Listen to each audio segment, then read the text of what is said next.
Bien, lo que damos paso a nuestra siguiente conferencia, quiero agradecer pues, a los periodistas de los siguientes países que se han inscrito en este taller de periodismo científico 2020.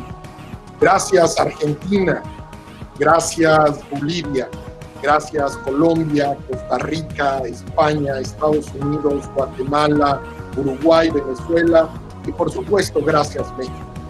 10 países iberoamericanos reunidos aquí en este taller. Y bien, pues damos paso a la conferencia magistral del maestro Iván Carrillo. Él es periodista científico mexicano con una destacada trayectoria como editor en diversos espacios de ciencia y además egresado de la Knight Science Journalist Fellowship en el MIT, en el Massachusetts Institute of Technology y la Universidad de Harvard. Ha participado en programas de televisión como Los Observadores de Televisión Azteca, Una Idea de History Channel, ha colaborado, por supuesto, con National Geographic, en donde ha tenido además el privilegio de ser portada en distintas ocasiones, en Latinoamérica, en Newsweek, en Discovery Channel, CNN en español. Bueno, un periodista científico que además forma parte del trabajo que desarrollamos en el Instituto Global de Comunicación y Expresión Pública. Y por supuesto un privilegio presentar a todos ustedes y dejar el micrófono y la cámara con el amigo Iván Carrillo. Bienvenido, Iván.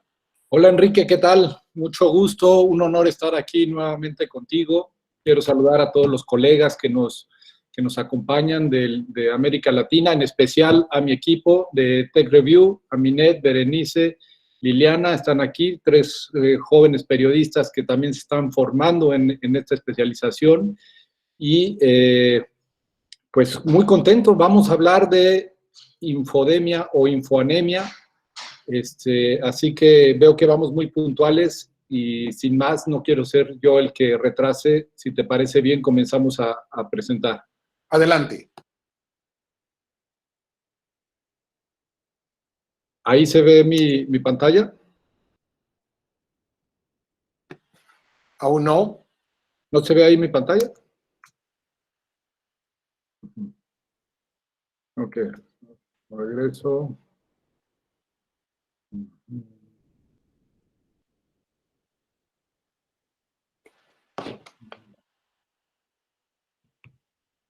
Share the screen. Present now. Estos temas de la tecnología y esta nueva forma de dar conferencias, pues a todos nos da algunas complicaciones, nos genera ahí algún proceso que no conocemos y no dominamos, pero ya está. Ahí está. Listo. Ahí estoy, ¿verdad? Ya estás ahí, nada más hay que presentar. Listo. Está corriendo, ¿verdad? Ahí se ven 2 imágenes. Sí, ahí se ven 2 imágenes. Perfecto. Gracias. Bueno, el 30 de enero de 1965 ocurrió un acontecimiento que hoy pocos recuerdan, pero fue sumamente importante para el periodismo. Un DC-8 cruzaba, sobrevoló el Ártico y trazaba la ruta de Londres a Chicago. En su interior, este avión llevaba 40 personas trabajando arduamente. ¿Qué sucedía ahí?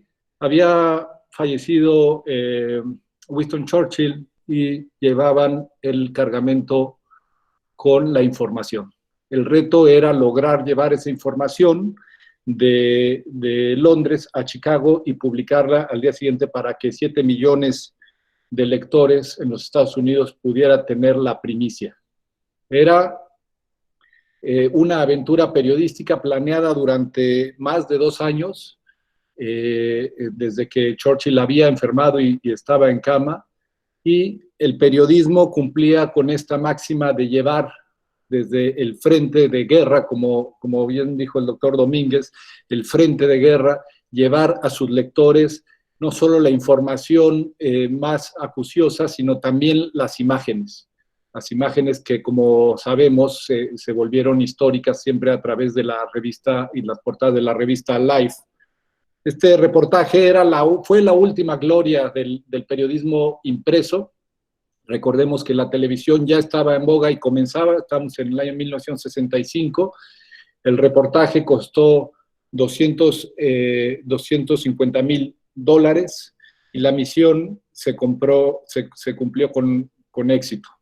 Hoy, lo logrado por este grupo de excelentes periodistas se podría lograr, lo sabemos, en unos cuantos minutos. Realmente hoy transmitir imágenes, video, testimonios, etcétera, textos, por supuesto, es cuestión de nada y sobre eso se ha construido nuestra economía, nuestra sociedad, nuestra política, ¿no? Hoy sabemos que somos la sociedad del siglo XXI, la sociedad de la información, la sociedad del conocimiento, donde todo viaja a una gran velocidad y hay muchas virtudes en esto. Quizá la mayoría son virtudes, pero también muchos de nuestros males tienen su origen en esta velocidad con que se mueve la información. Y no es nuevo, aunque pensemos que todo nació ayer y que el mundo comenzó cuando comenzó Internet. Ya en 1970, Alvin Toffler, en su libro Future Shock, hablaba de la sobrecarga informativa, el information overload, y es el concepto que hoy ha terminado por llamarse infoxicación, o incluso, y de manera más gráfica, infoobesidad, ya que estamos hablando de temas de salud, ¿no? Las causas, bueno, pues ahora es el exceso. Si antes bien un periodista administraba la escasez, hoy se enfrenta al exceso, ¿no? Entonces, las grandes cantidades de información para analizar es una de las causas de esta infoobesidad. La alta tasa de nueva información añadida, como vimos ahorita con el doctor Domínguez, todo el tiempo se está renovando la información, hay una gran tasa, hay una alta tasa de información que se añade, las contradicciones en la información disponible, la relación señal-ruido que dificulta la identificación de información relevante para la decisión, la ausencia de un método para comparar y procesar diferentes tipos de información. Sabemos que ya hay muchos esfuerzos de fact-checking, sin embargo, siguen siendo insuficientes a pesar de la digitalización y, por supuesto, la información precisa y abiertamente falsa. Tan es así que en un primer momento la OMC, y bastante tiempo antes de declarar la pandemia, declaró la infodemia, este fenómeno cuyo término, como veremos ahorita, puede ser bastante impreciso, pero que en su momento resonó o sigue resonando en la cabeza, en el imaginario de todo el mundo, por precisamente hablar de cómo el virus, no el nuevo coronavirus, sino el virus del miedo se transmitía a través de los medios de comunicación, cuando incluso estaba la Organización Mundial de la Salud, hablaba de un virus bastante estable y una propagación mínima. Eso fue en su principio, y ya los medios, las redes sociales, alertaban al pánico, creando una situación en la que todos fuimos testigos y muy posiblemente partícipes, desbordando ideas, hablando de datos, dando opiniones informadas, entre comillas, hablando de teorías, curvas, proyecciones, como si de pronto nos diéramos cuenta que el mundo estaba poblado de infectólogos, epidemiólogos y otros especialistas de salud pública, que aprendimos a hablar del aplanamiento de la curva con una familiaridad pasmosa, sin que, pues realmente padeciendo un impacto terrible. Algunos recordarán la historia de Michael Lane Branding, este ciudadano inglés que se le ocurrió decir en Facebook que tenía coronavirus y que los médicos le habían dicho que se transmitía por el aire, y el miedo corrió como pólvora, cruzó continentes, incluso acabó él arrestado acusado para hacerlo responsable de esta mala información.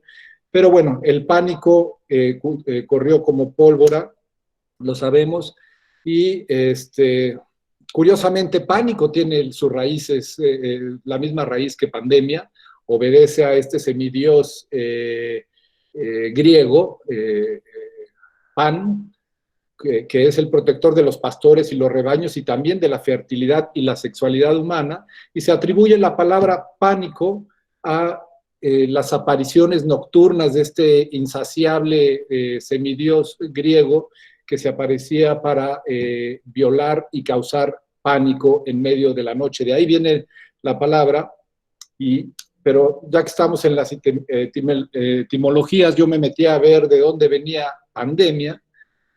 La palabra, por definición, sustantivo femenino, se refiere a una enfermedad, en la actualidad se refiere a una enfermedad tipo epidémica que se propaga en varios países o naciones. Sin embargo, su raíz griega es pan, de todo, y pueblo, demos. Y el sufijo ia que hace alusión a la cualidad, es decir, que pandémico se refiere a lo propio del pueblo, aquello que es propio del pueblo. Y cuando hablamos de una infodemia, ahí yo hice el contraste, entonces realmente estaríamos cometiendo un error, aunque es muy buena la ocurrencia de llamar infodemia como una enfermedad global, en realidad el término es terriblemente impreciso. Infodémico sería casi una utopía. Una infodemia se referiría a un pueblo bien informado, una sustitución,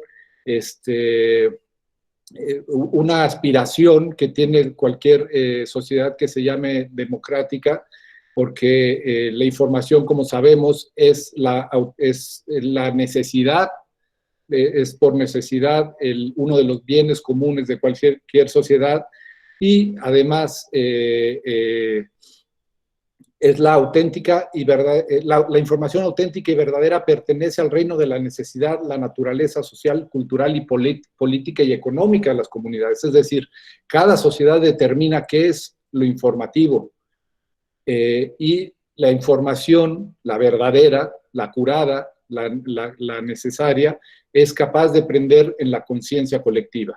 Esto es importante porque la información es la materia prima con la que trabajamos los periodistas, estos agentes que, como veremos en un momento, han sido parte de la evolución social y continúan siendo y son una parte fundamental de la democracia.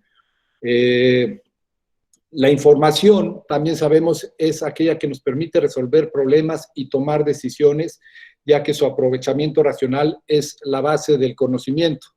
No obstante,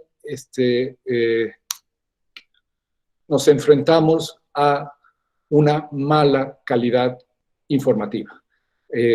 Cuando hablamos de información falsa, o peor aún, quizá que la falsa, es la información imprecisa, exagerada, nos estamos enfrentando a un verdadero problema, a una verdadera enfermedad social, donde se genera confusión, donde las mismas decisiones se ven perturbadas por esta información. Aquí pongo un ejemplo de una exageración en un titular que lleva a la gente a especular, a pensar, a compartir, etc. Y hemos visto, por supuesto, durante la pandemia, un sinfín de este tipo de noticias que han creado el virus de la desinformación, ¿no? Claro, la gran pregunta es qué papel juegan aquí los periodistas y los medios de comunicación. Aquí hay otra, en la Universidad de La Habana, aprovechando la fama merecida o no que pueda tener la medicina en Cuba, siempre se recurre a ellos como una parte para propagar mitos. Aquí tenemos un caso muy emblemático de tipo de información presentada sin la voluntad de hacerlo, es decir, no es una noticia falsa sacada con dolo, sino que es en la concepción del editor o del periodista equívoca de la realidad, en el poco conocimiento de cómo se generan los mecanismos científicos, cómo se genera el conocimiento científico, se cometen este tipo de errores que terminan por impactar en el imaginario. como vemos este encabezado donde dice COVID se ensaña con los artistas, atribuyéndole una voluntad al virus que obviamente sabemos que no tiene y que obviamente no puede dirigirse a un sector de la población como los artistas. Claro, puede dirigirse a grupos vulnerables por su pobreza, por una comorbilidad, etcétera, pero no por una condición de profesión. Hay que decirlo que este periódico reculó y en unos cuantos minutos había cambiado su encabezado, pero ahí estaba ya el efecto de la mala información. La información periodística tiene que estar apegada a la realidad. Un ejemplo que a mí me gusta mucho contar es lo que sucedió en el 9/11 en el New York Times. Cuando ocurrió esto, que fue un día martes, obviamente los periodistas se abocaron a cubrir todo tipo de aspectos en torno a este gran acontecimiento que cambió la historia. Sin embargo, cuando el próximo martes estaba por llegar, y digamos, estaba el jueves previo al siguiente martes, que era cuando se publicaba el suplemento de ciencia, la editora Cornelia Dean se preguntó, ¿y qué llevamos para ciencia en nuestro siguiente número? Y la respuesta fue por parte de uno de sus editores, David Corcoran, que en paz descanse, traían un artículo que hablaba sobre los testículos de los delfines. Esto lo pongo aquí porque el periodismo de ciencia tiene que estar ligado a la realidad. El periodismo de ciencia tiene que encontrar su fundamento en la realidad y no simplemente en las curiosidades que son capaces de mostrarnos la ciencia. Y de hecho, en la pandemia hemos visto grandes ejercicios precisamente del New York Times, quizá una de las coberturas más importantes ha sido la de este gran diario estadounidense, en un día a día haciendo un verdadero esfuerzo informativo que seguramente sus costos llegan a aquel avión que cruzó como redacción voladora en el sepelio de Churchill. Hemos visto gráficas, hemos visto infográficos, reportajes, crónicas actualizarse casi al minuto, pero también hago aquí un señalado, hemos visto la letra pequeña. Vean los créditos. Periodistas científicos especializados trabajando en un gran equipo para entregar esa información. Es importante darnos cuenta que el contenido es el verdadero modelo de negocio de la actualidad. Nuestra realidad, la realidad de los medios en la mayoría de los países latinoamericanos y la mayoría de los medios, no todos, hay excepciones, pero la mayoría de los medios se está moviendo en un triste nivel que se puede comparar con esto. Titulares que hablan de astrología del coronavirus, abiertamente engañando, con dolo, confundiendo, dando falsas esperanzas a la gente, etcétera. No puede ser que ante una emergencia de este tamaño estemos viendo la debacle de los medios de la comunicación, que muchos de ellos no tienen sentido de su misión y lo único que les interesa es precisamente obtener clics, como si eso justificara en realidad su trabajo y su contribución a la sociedad. Yo por eso he querido hablar más que de una infodemia y me he atrevido a sugerir el término de la infoanemia. La anemia, su etimología quiere decir sin sangre, es una enfermedad una condición que debilita el cuerpo, que puede llegar a ser grave, y me parece que la información débil, debilitada, sin hierro, es lo que estamos padeciendo. Y lo estamos padeciendo por no contar los medios de comunicación con periodistas especializados, pero no solo son los medios de comunicación los responsables de esto. Realmente tenemos que pensar que son todas las instituciones, todas las empresas que tengan en su fundamento el conocimiento científico, el desarrollo tecnológico, tienen que estar interesadas en que haya comunicadores especializados en ciencia. en tecnología, en innovación. ¿Por qué? Porque el periodismo es una actividad civilizatoria, esto es, capaz de crear cultura, de generar cultura, de enriquecer el debate social, de aportar pruebas, de aportar información, de aportar datos para la toma de decisiones, para influir en la política pública. De manera en que si las instituciones que basan su actividad en conocimiento científico, las empresas que basan su producción en conocimiento científico, no se preocupan por generar a los agentes informativos, están rompiendo el gran ciclo de la información y de la cultura científica. Sin la cual las sociedades del siglo XXI no pueden subsistir. De ahí la importancia de estos agentes periodísticos que ha generado la humanidad. Y lo digo con sentido de experiencia, porque justamente esta epidemia, esta pandemia, ha puesto de manifiesto el gran hueco informativo que vivimos los países latinoamericanos. Coberturas deficientes, anémicas totalmente, infoanémicas, por todos lados, confundiendo, y nos hemos tenido que conformar con lo mismo de siempre, con ver, con leer, con acudir al periodismo realizado en otros países, muchas veces en otro idioma, para poder estar verdaderamente informados, lo cual es nuestro derecho y también nuestra obligación ante un fenómeno así. Sin periodistas científicos será difícil tener un verdadero contenido, un contenido sólido, un contenido que aglutine a las grandes audiencias en torno a las marcas de los medios de comunicación. Si los medios de comunicación no se dan cuenta que el contenido es el rey, que el contenido es su modelo de negocio, no se están dando cuenta que la nave, el avión, ese avión que en su momento entregó este gran contenido único, exclusivo, actual, innovador de la revista Life, ese avión se está cayendo si no lleva contenido especializado, contenido verificado.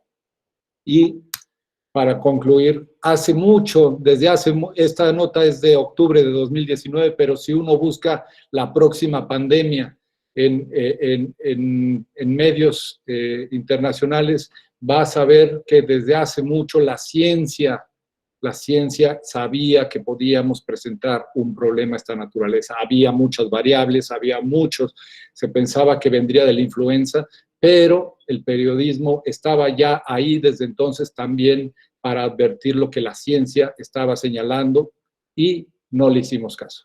No escucharon los que toman decisiones, no escucharon los líderes. Hoy estamos enfrentando. El periodismo especializado es una pieza fundamental para que gire la sociedad, para que gire la sociedad y para que se proyecte hacia el futuro. Muchas gracias, Enrique. Muchísimas gracias, Iván. Gracias a ti.